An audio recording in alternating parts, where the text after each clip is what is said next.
Hello, my friend. Welcome to the podcast. I'm so excited you're here because I have a dear friend and a client on the podcast today, and it's going to be so fun to talk to her. But before we get into that, I just want to thank you for spending time with me and my guest today because we know you have lots of choices, and I appreciate your time. So thank you for putting those earbuds in and taking us on a walk or washing the dishes, whatever you're doing today. We appreciate it.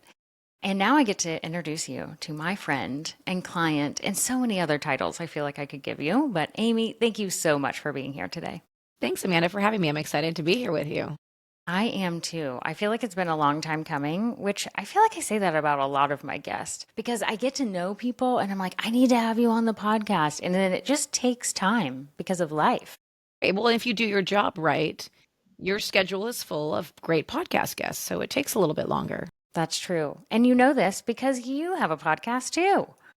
So you get the drill. You totally understand it. So before we dive into all things coaching related and, how we work together and all that good stuff and how people can think about hiring a coach and that idea, I would love for people to get a little bit more context of who you are, what you do, and introduce your companies. Because when we work together, you went from owning one company to now owning two. And so I would love for you to introduce both of those and all the other things you'd like to share. Well, thanks, Amanda. Amy Butch Siegfried. I am a third generation entrepreneur. I am a founder of two companies now. I had one previously, but two current companies. One last night's game, and we cover sports for people who don't know a lot about sports but need to talk about them in social situations. We have a podcast as well, as you mentioned, and an email newsletter that goes out once a week. And we are all about giving the pop culture highlight version of sports. We do not talk about statistics. That is no fun for anyone to talk about, so we don't talk about them. So we have a lot of fun. My founder, I say we, my co-founder is my brother, Scott. So we have a lot of fun on the podcast talking all about sports because I am not an athlete, even in the least sense of the word. And so I probably would fall off my treadmill if I could. And so that's a lot of fun to learn and pick his brain. And then our other company, which thank you to you, launched here in the fall called Cultivate, a network of champions, where we take the anxiety out of networking for college students and business women. And what we're working on are workshops, master classes, and ways to help you get hired by networking. And so that's been a lot of fun to develop that. I love it. And it has this thread. When I think about what you do, you are like the best connector and networker I know. Whenever I think of networking, I think of you and how you do it so well and make it feel so seamless. And I feel like that is through both of the companies because last night's game is talking about sports, but it helps people network. I think about me and my corporate days, and I do know some about sports. I'm a college football fan, so I know more about college football and currently, as we're recording this, basketball too, because my Florida Gators are doing well. And so when I think about that, like I could talk about that, but I didn't know anything about other sports. And I wish I had your podcast when I was in that corporate world and needed to have just little nuggets to relate to people that I may not be able to relate to. And that's exactly why we started it. I mean, you hit the nail on the head. I was working in Major League Baseball and had girlfriends who worked in manufacturing and all these great, really male-dominated industries and had no idea things like the Super Bowl were happening this weekend. And they weren't minutia things like someone's going for, a home run record. It was the Super Bowl's happening. And so it was really like, I want to bring these nuggets that I already know that make me like the cool friend because I know these things.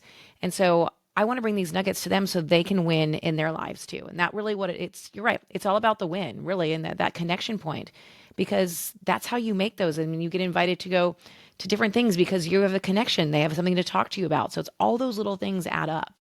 And the cool thing is like you're saying, these add up and they open doors later. Mm-hmm. That's the thing about networking. And some people love networking. Some people hate that freaking word so much. You and I have talked about this a million times. It's like, it's really creating these relationships and just these touch points, but it opens the door to so many things. Like you got to jump out of a plane on purpose. It was a choice you made in Normandy because of networking, which I think is just so incredibly fascinating. It's true. I mean, that was an incredible experience of a late night cocktail invite to go jump out of a plane for the 80th anniversary of D-Day over Normandy. And that was a say yes. And the next morning, I'm like, oh, should I have said yes to that? I feel like I'm I really, remember that text of yeah, like, I'm really did glad I I just say did. But yes? yes, I think I text everyone I know who was in the Army, in the airborne, in an airborne assignment. Like, is this dumb? I have a small child. Am I going to make it? And they're like, you're going to be fine. Bend your knees when you land. Don't break anything. I'm like, okay, well, that makes me feel so much better. But it was really interesting. I think you really hit the nail on the head of the long-term effects of networking or the long-term impact. I'm taking a I have a speaking coach right now that I'm working on my keynote speech. And last night she told the story on our session that 4 or 5 years ago, she met this one person who, she just kind of kept in touch with randomly here and there, but nothing really notable. And from 4 years ago, hearing her speak, she hired her in 3 weeks to go speak to all the head people at Chick-fil-A. Oh my gosh. And it's her largest paying job yet. And so it's one of those, like, you never know who you're going to meet and how you make that impact. I had the same thing happen to me with a job once. I applied for a job, didn't get it. And 6 months later, they came back and said, hey, we remember you from your interview. Will you come in and interview for this job because we think you're great for this job specifically? And so I think that's a piece we really need to think about. Networking can be a slow burn. Obviously, there's things that can come quickly, but it can be a slow burn, and continue to make those positive impacts on people and continue to follow up and keep your network, prune your garden, if you will, and keep your network really abreast of what's going on with you. And it's a really key piece of just making all those things happen. They happen because you worked hard at it. They don't happen just because somebody landed on your plate. Right.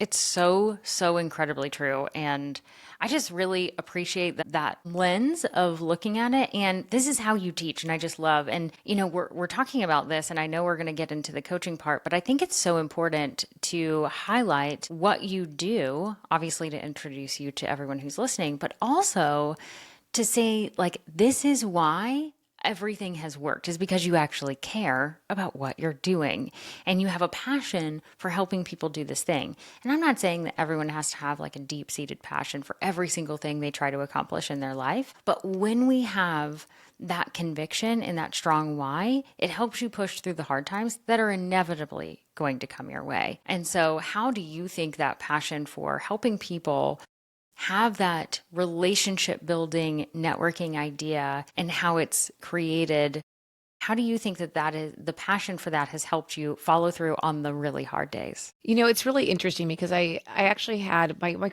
whole corporate career for the most part was relationship building. So I was just employed to do it. I never really thought about it as a skill. And it's really fascinating because until I had a coach, right when I came out of my MBA program, they provided us with a coach, career coach. And he was like, that connecting is your superpower. He's like, everything I'm talking to you about right now is your superpower. Why XYZ when you should be doing this? And I was like, I don't know how to make a job out of that. And so I sort of just kind of put it in the back of my mind of, okay, this is something I'm quote unquote good at. But the people, to me, I would say as I get older too, I'm an extroverted introvert. I do like my time by myself. And the idea of walking into a room of 1,000 people at a networking event is not something that I think is a really phenomenal opportunity. It can be, but I really enjoy that one-on-one relationship. I think there's such a key piece to keeping up with your people, and it takes some bandwidth, don't get me wrong. And there's definitely days where I screw something up, or, I think, oh gosh, I didn't do this, but I use my calendar a lot. Something big's coming up. Someone has a big meeting, or I know someone is having a big doctor's appointment or something like that.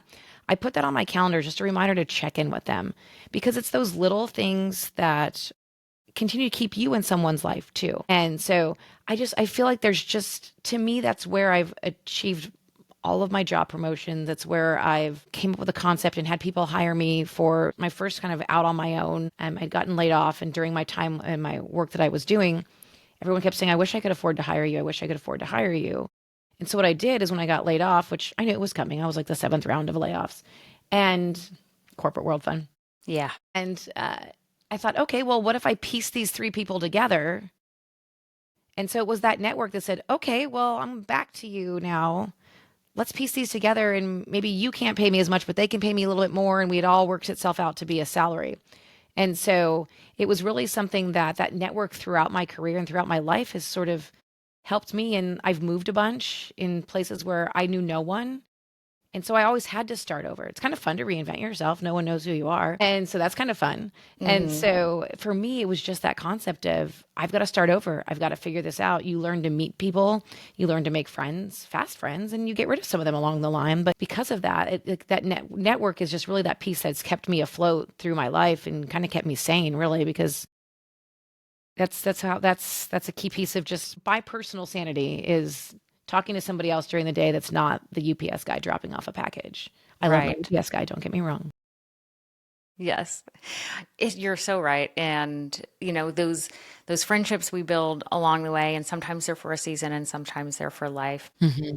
It's those little nuggets of information that you're gathering and also keep staying connected. And I think it's so true that you just never know what's going to come around. And you don't do it just because you want something to come around. You want to give too. Like you said, like staying in connection with other people. So thank you for sharing all of Of that. course. I'm going to switch gears a little bit, and Yeah. it's been interesting to hear you talk even in this like introduction part. You've mentioned a coach of mine. I had a speaking coach, or you have a speaking coach now. You had one right out of your MBA program. I'm very curious. Rewind the tapes to the first coach, if it was the MBA one or maybe it was before that. How did you view coaching before experiencing it, and how do you view it now? Well, it's interesting. So I think about, I've hired like marketing people to help me with stuff with last night's game and that always just didn't go well. I don't know why it didn't sit well. So the idea of a coach actually was like, I don't know if I really want to do this. But the MBA program I went through Notre Dame, and they gave us access to a career coach because it was also during COVID. So they Hmm. gave us access to a career coach. I believe it was for a year after we Wow, graduated. that's so nice. And so that was incredible. And that was a positive experience. Joel, who I still am friends with, think so highly of, he spoke to me like a human. I know that sounds weird, but I think so often we get these consultants that come in, or we have these people come in and they're all of a sudden using big words or using these ideas. They're like, you can just call Oprah, those kinds Right. of things. You're like, oh, sure, I'd love to call Oprah. I'll get right on that. But it's some of those where I just really felt like it was such a positive experience. And he's the one who said to me, hey, your superpower is connecting people. It's not Hmm. selling t-shirts for last night's game.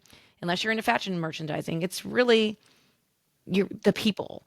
And so I think that was such a positive experience and deep dive into me as a human and what I can bring to the table. And so going from there, when you and I started working together, I really had to change my mindset though. I, had started these businesses with this scarcity mindset of like, I need to save all this money. I had clients previously who spent all this money to start a company and then it didn't go anywhere. And they had $10,000 worth of stationery that they weren't going to do anything with. And We all so, we all make that mistake at least once exactly. Who with doesn't some love good, sort of paper. who doesn't love a good stationery? But it was one of those where I had to change my mindset and I started thinking with an abundance mindset. And you and I've talked a lot about this. I have enough time. I have enough time to do what I need to do. I have enough resources to make things happen. I have enough brain power. I'm smart enough. Like all these things, I really had to start thinking with this abundance mindset. So when you and I started working together, I was just getting into that, but I'm like, I'm going to do this. I'm going to hire a coach to make me accountable because here I am. I have this great idea. I don't think I have enough time to do any of it, but I know I can. And so it turns out when you're accountable and someone helps you kind of identify what those action items are that are the functional action items, not the fun action items. That's good. But I mean, it's true, right? And I remember you saying that to me when we started. The website's going to be fun to make. Don't do that right now. Right. You need to get all the content mapped out before you go in there and pick all the pretty colors and the pictures. And I was like, you're Yeah. right. Okay, fine. I'll do it. But it's amazing what a difference that makes. And it's amazing how much we've been able to accomplish because of that. And so I think about those investments into yourself and into your business. You might be willing to invest in QuickBooks to do your accounting. Invest in someone who's going to help you do all the things so you make more money in QuickBooks. Yes. I mean, really, that's what it came down to is it's really paid for itself multiple times over in so many ways. You said something that I love, and it's that you said, the coach that showed you or told you, like, this is your superpower, right? And there's been things like me saying, like, the website's going to be fun. We're going to get there, but we're not going to do that right now. Is that idea, that concept of someone at basically the 30,000 foot view, which is the coach that can see through the forest through the trees, you know? Is that one of the things that you appreciate the most when it comes to coaching or has surprised you in any way? I really do. I think that's, as a founder, you tend to get so immersed in what you're doing, and you're so immersed in, oh my gosh, did I, cross this T and dot this I, where you sort of sometimes lose that big overarching view. And that's why, I mean, how many people do we know that we say, I'm a marketing person, whatever, but I can't put together a tagline for my own business, but I'm True. a marketing person.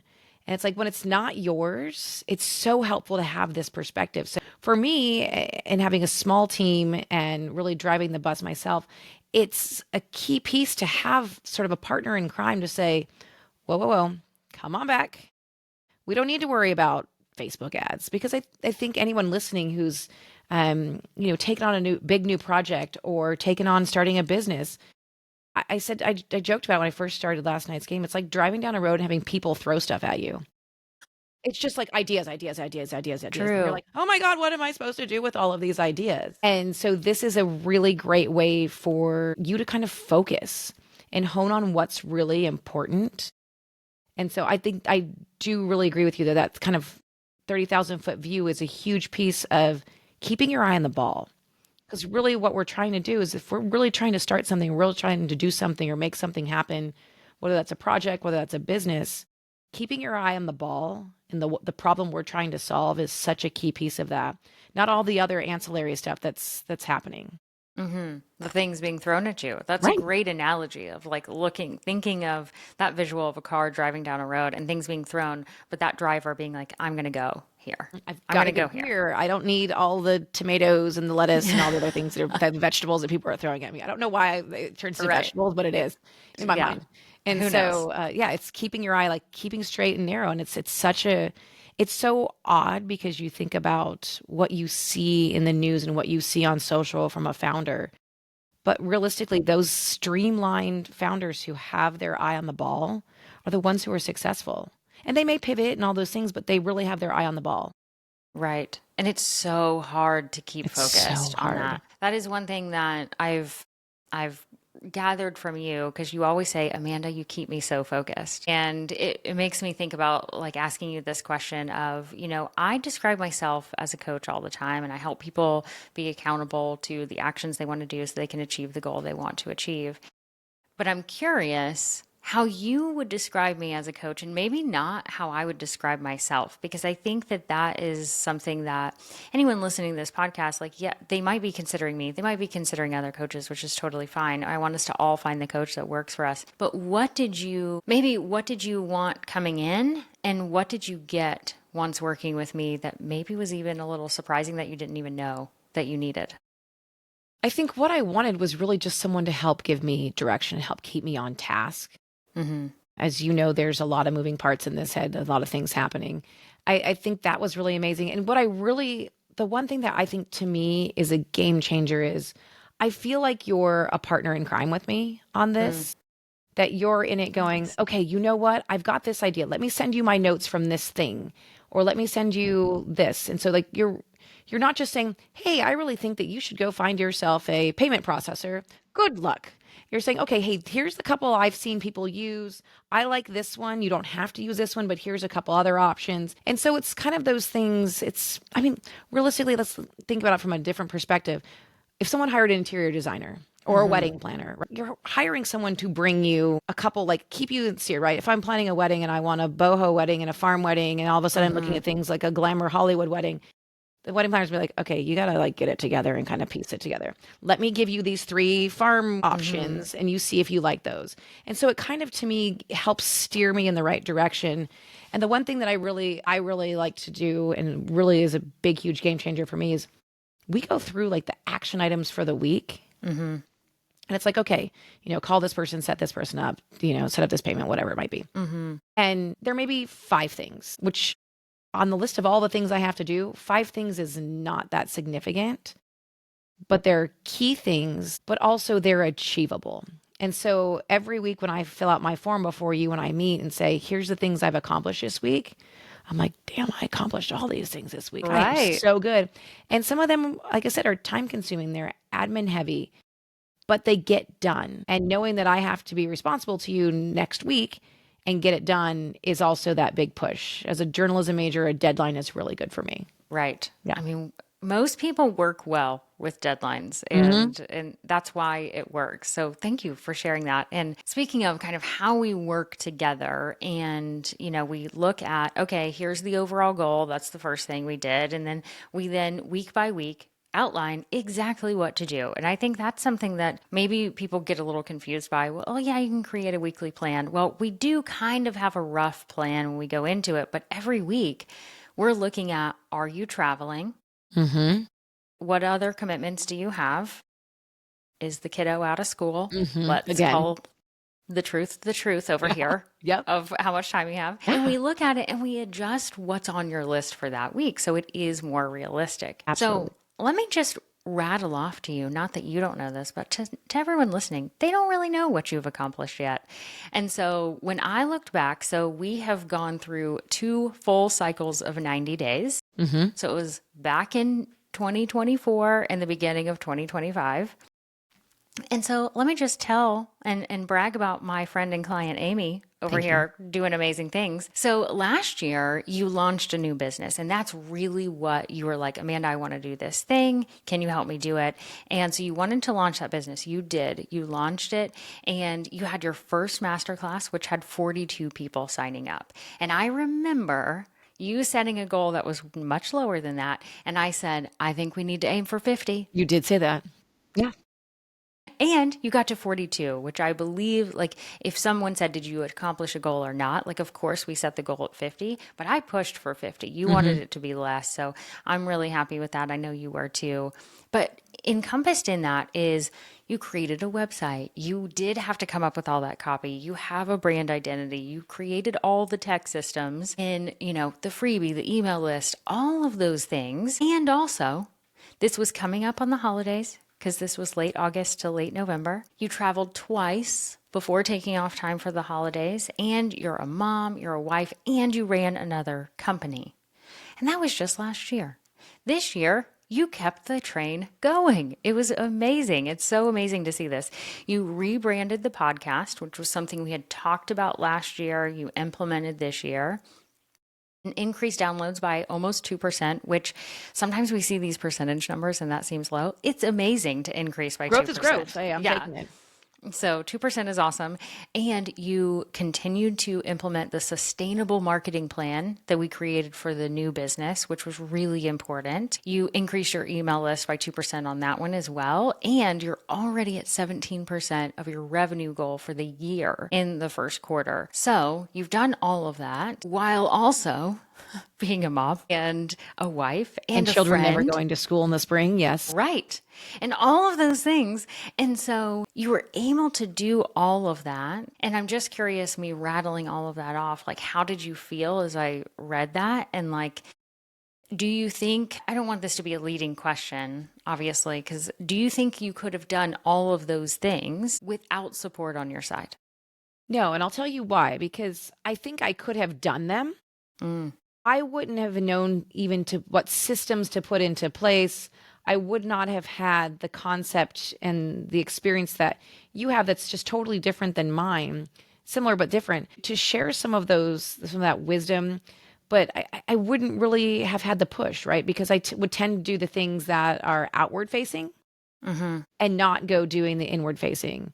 And Amanda knows this, and I will share this. The idea of putting together an onboarding email of like, hi, thanks for joining my mailing list. 2 days later, you get something. It's like my version of not a good place. Right. So Amanda's like, it's okay. We're going to walk through this. It's going to be easy. We're going to make it happen. Baby steps. Here we go. And so it's just those little things. Sometimes we get so overwhelmed by the have tos hmm that breaking those down into small steps is a key piece. And I think you mentioned it really well. Like, there's a lot of moving pieces in our house. We host a lot. My husband travels a ton. I've got a kid who apparently no one's kids go to school in the spring. Right. and we travel there's travel involved. Like there's always something happening. And so to have your knowledge to say, okay, let's do the accomplishable things. Let's get these things done. And I don't feel like I was handcuffed or handicapped because of that. Mm-hmm. I still feel like we've been super productive and more productive than I would have ever been on my own, purely because I've got somebody else looking out for me saying, here's your 3 things you got to do this week. You also have travel involved. You also have a kid who's on spring break. And so let's put these 2 other optional things. And if you get to them, great. If you don't, you don't. And so I do think that I think I've maybe missed like one thing on one deadline thus far. Yeah. I feel pretty good about that but they're also all achievable, which is a huge piece. And I think that's the biggest piece of the puzzle is like, and people can do this on their own. Like you Mhm. are 100% capable to be like, Right. what's my list? How, what can I do? Am I traveling? Like you're very capable of doing that. It's just we don't often do it for ourselves. I need coaches in my life to do the same thing that I help people do, just like you. And so it's not hard. It's just easy not to do it. Right. I think you mentioned it somewhere that you could do it. And if we're comparing it, let's say, it might take me a year to do all those things. But with you, it's like the fast forward button. Mm-hmm. When I have that accountability, when I have that coach, when I have you in my corner, the button is on fast forward. Things are happening so much more rapid than they Mm-hmm. would if I was trying to rely on finding extra time to go in and build out my Thrive cart. So Right. it gets done. And so it's that fast forward buttons. You probably work with a lot of type A people who want Mm-hmm. to accomplish things. Mm-hmm. And that's what we want. We want that fast forward. We need that, but we need that partner in crime too to say, hey, you've done a great job, or whatever that might be. Let me provide you with a little bit of wraparound support. Like I don't want anyone to think that like this is, us drinking tea and eating crumpets and doing these things. Like you really do Yeah. put some standards and put some things in place where you listen and you work with me as a human. It's not out of a box, but you push me, and I think that's really important. Thank you for saying that. And it brings me to another question that is so interesting. And I've had a few people do it, but I've never really asked this question. And you and I are really good friends. So we were friends before you became a client.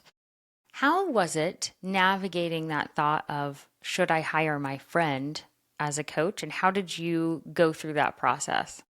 It's really interesting because I work with my brother, so that True. has an added layer to it of complexity, but also a sense of comfort, right? They understand you a little bit. Mm-hmm. And when it came down to you've been coaching for a little while, and I've been watching what you're doing and listening to all the things, and I thought, you know what? Let's try this because I feel like she fills the voids. Like if I was building a team, Mm. I would hire an Amanda because we speak the same language, we're friends, but fill the void of a lot of things holes that I have and areas and gaps that I'm very aware that I'm not great at.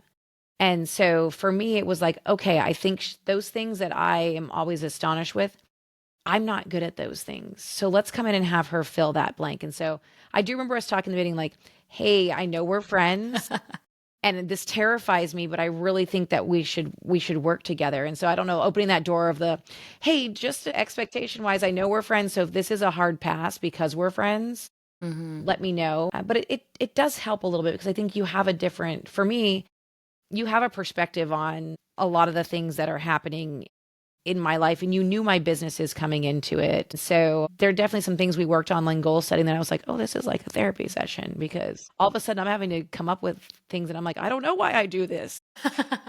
But I mean, it was really good. And I think like to give perspective too, you and I've gone through planning sessions with my team. Like we've really dove into it and everything has been so valuable. And I feel like I really couldn't be happier with having you as part of my team because all the things have happened because you are there to make sure that all the things happen. Well, thank you for letting me be part of the team. Happy to have you. That's so interesting. I have a new client that I just started with at the time of this recording. We just had our first call yesterday. And, we're getting to know each other on the first call. Like I know her a little, but I was like, she jumped in and said I was the right coach for her. And I was telling her, I said, just so you know, because I caught myself saying it, like, and I said, well, we can do this. And I said, I just want to let you know, when I say that, you're taking the action, but I am like right there with Mm-hmm. you. It is like I become part of your team. Mm-hmm. And I just want you to know, like, that's how invested I am. And I've never thought about sharing that front facing. So thank you for bringing that up. Of And now that course. I'm thinking, like, maybe that should be part of what I say. Because I really do. That's why I only take very few one-on-one clients, is because I'm really in it. Like, you get to talk to me every day, not just because you're my friend. Although it's interesting because we'll be like, put the friend hat on, put Yep. the coach hat on, Yep. and we have to switch it up. Yep. But you can talk to me every day about stuff, which is fun. It's the best. You are the best. Well, thank you. I'll take it. I'll take it. And, we're all just trying to do things and trying to figure out what's best. So, for someone who's thinking about hiring a coach, whether it's me or otherwise, how would you suggest they go about? Maybe it's a two-pronged question. One, is it the right time to hire a coach? And two, how do you find the right coach for you? Do you have any suggestions for either or both of those? I would say timing wise, I really got to the point with business that I felt like I was stuck.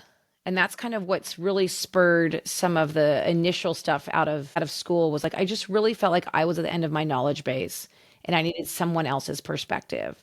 And so that's kind of what spurred that. But bringing you on, I thought I have this thing I want to do and I don't know really how I'm going to get it all done. And so for me, it was seeing, realizing, and staring this thing in the face that I wanted to do and knowing I didn't know how to do it. Or I did, but it was going to take forever. And so for me, it was that perspective of I'm up against something. In both cases, I was up against something and I wanted it to be bigger than it was. And so for me, it was that piece was the go ahead and take this leap. As for the coach themselves, who you have to like them. And Mm-hmm. I say that because I feel like we talk every week. I don't, some coaches, some people might really want someone who's like, you need to do this. I don't want to feel judged. Mm. I want to Mm-hmm. feel like I'm getting these things done. I'm doing the best of my ability. I don't need a drill sergeant to yell at me. And so that was never a workout person I went after. I never wanted a trainer that was going to yell at me. That's just not how I worked. But I wanted someone who would push me. And so to me, I don't want someone to coddle me. I wanted someone to push me, but not yell at me. And so you just got to find that vibe with the person you want. And you've got to meet with them and ask them how they handle clients. Ask for recommendations from their clients because that'll give you a sense of how they handle scenarios. Ask those questions of what's my output expected every week? How do they keep you accountable? Those sort of things that you might just, how you work. Figure out if that fits into your lifestyle and fits into how you as a human are wired. I love that suggestion of asking, how they handle things and what the accountability is. And that is something that I really encourage everyone to do for sure is like if you're going to hire a coach and sometimes like you said, like you have another coach at the same time that's helping you with your keynote speech because that person knows that very specific thing and anything that you do with that you can bring to our coaching and it can be integrated, but it's so neat to see like you can have different coaches at different times. You can have them at the same time like you're doing, like because you wanted to hit the fast forward button in 2025 with speaking, which will then lead into what we're focused on because you're doing these other things right now. But it's like once that speaking door is open, which it kind of already is, but like really, really swinging open, Mm-hmm. then that's going to be the main focus of everything. And so it's taking that idea of, okay, understanding what you need from a personality standpoint, but also from a knowledge Right, standpoint. of where you want to go. Yeah. And then asking how they hold you accountable because I see the word accountable on a lot of sales pages. Mm-hmm. And I'm not here to point fingers at anybody. I'm not saying I'm the only person that can use that word. That is not what I'm saying. But a lot of the time, the word accountable means it's a live Facebook group or and so it's like just making sure you know what that word means, I think Mm-hmm. is a big one for sure. I think that's a really good point because I don't have time to go log into a live Facebook group and drop my question in there and then wait for something. Hmm. That's not where my brain capacity is at. So that's a really, really good point because I've seen that and I still see it. So it's a really good point. And there's times when that would work well, right? Right. Like there's people that is exactly what they need because they need the asynchronous because their life is so busy they can't have a call. You knew about yourself. I need to see you on Zoom once a week. Yes. And it's like, and it works. And it's, it's a proven for you to work in that capacity. So I think it's great. Well, for someone on the other side who's listening and has heard all about your businesses and what you've been able to accomplish, if they are thinking about hiring a coach in any capacity, do you have any last words that you'd like to encourage them with? I would say do it. Give it a trial. Go for a 30-day trial, whatever it might be but do it. You really have nothing to lose. You may learn something about yourself. You may learn something about your business. And so do it. Give it a shot. There's the world's your oyster. You're right. And I want to piggyback on that and say that sometimes we're going to hire the wrong coach and it happens. And so you saying like, there's really nothing to lose. Like, yes, there is a financial piece of that, but how many times have we wasted money on things? Like, let's be Hello, real. Amazon. Yeah. Right. I'm not making light of it because we all have financial constraints, but in the grand scheme of things, the worst thing that's going to happen is you're going to lose some time and some money, but you're going to gain knowledge. The person I onboarded yesterday, she was so upset with her last experience. So that's why it took her a little bit to figure out how she wanted to hire the next coach. And I'm so grateful that she shared all of that with me. And she was so happy that I came in and was very different. But even then, she was not afraid to hire me.